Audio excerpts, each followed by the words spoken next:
Mirëmëngjesi njerëz të mirë kudo që ndodheni në botë. Sot do doja të flisja për fillimet e reja, po të parë në një këndvështrim tjetër, ndryshe nga ajo që incizova para 5 ditësh. Fillimet e reja mbas një dështimi. Sepse ka momente në jetë që jeta na godet fort, por shumë fort. Ne përpiqemi me të gjitha forcat ta ndërtojmë punën tonë, por na detyrojnë disa që ta mbyllim atë.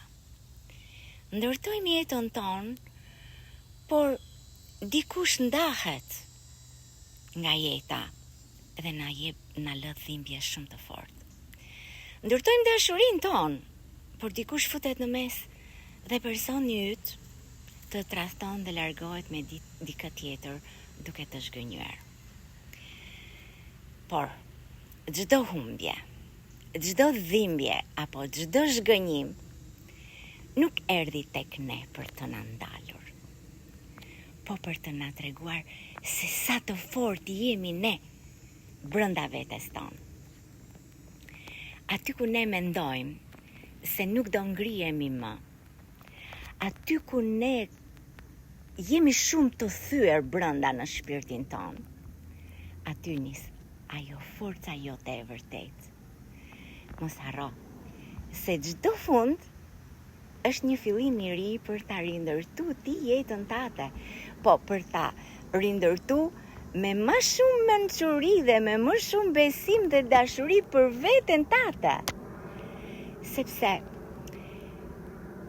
ti ke shumë cilësi brenda vetes tënde.